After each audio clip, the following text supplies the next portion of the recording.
Let's continue with the discourse surrounding the rookie running backs. Alex Caruso just came out with his video doing a deep dive on Tyler Algier last week. If you guys were able to take a quick look at my inputs on James Cook and what the Buffalo Bills could be doing with their running game.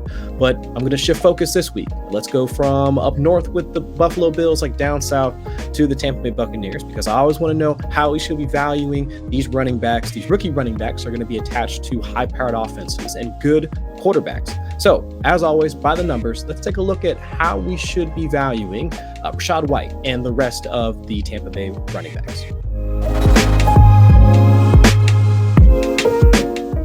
So let's go ahead and dive into it.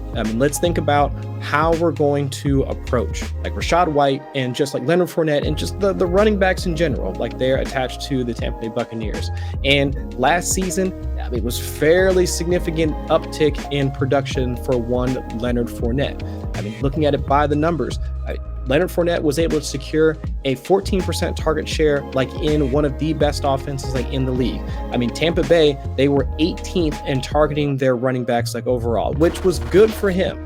We looked at Leonard Fournette as more of a mid-round running back in terms of ADP last year. And once we saw he was able to not only gather or get have a death grip on the touches between the 20s, inside the 20s, inside the red zone, and then also being able to get the targets as well.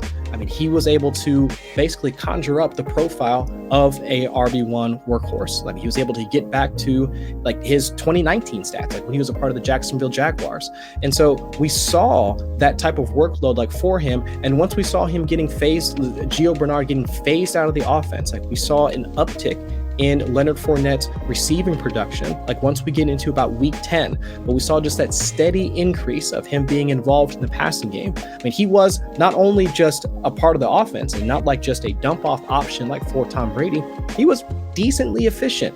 Out of the 45 running backs that had 20 or more targets, Leonard Fournette was 22nd in yards per route run, an efficiency stat provided by Pro Football Focus. He was somewhere around, let's say, Javonte Williams and Aaron Jones. If we know those guys are pass catchers, Leonard Fournette was around their efficiency metrics for 2021. So all good for Leonard Fournette. Now, do I think that Rachaad White is going to eventually or essentially come in and take over for Leonard Fournette in the passing game? No, not necessarily. But let's not discount what Rachaad White was capable of doing coming out of college. He had the highest yards per route run of any member of the 2022 running back class at 2.25 yards per route run. Overall, throughout the entire FBS, he was tied for 5th and for all running backs for just last year. That is, pretty incredible. For a guy that, while he doesn't have the greatest rushing profile, he was, let's say, average to below average in missed tackles forced, not the greatest pass blocker. And let's say his speed stats were, decent, right? 4.48 40 time. So overall, we can say that he's a decent running back, or at least a decent rusher. But as a pass catcher, boy, he is nice, with the ball in his hands. So if we can at least think that he is going to at least take on the function, or at least take on the role of what the Tampa Bay Buccaneers considered to have, what they wanted for Giovanni Bernard, even though they re-signed him just about a month or so ago. We can at least see a path for Rachaad White to have value in the offense, coming out. And so, as I mentioned beforehand, let's go back and take a look at that chart that I had earlier about, the Tampa Bay Buccaneers only being 18th. That's below the league average, right? In terms of targets to their running backs, overall. So if Leonard Fournette is going to be the one taking those targets, how are we supposed to expect Rachaad White to really be involved? Well, I broke that down just a little bit further past just the overall target share. For the Tampa Bay Buccaneers, they were actually 17th and targeting their running backs on third down. Which is a slight improvement, but at least it fits into the fact that Rachaad White can get involved in that part of their offense or during those types of situations. But even better, the Tampa Bay Buccaneers last year, they were 5th in targeting their running backs once they got into the red zone. And that's why Leonard Fournette was such a powerful fantasy option. So if this is a possibility for Rachaad White to actually earn the trust, earn the trust of Tom Brady, but 2, earn the trust of just the entire offensive staff to the point where he's involved in those packages once they get inside the red zone. There is where we can find more value for one Rachaad White.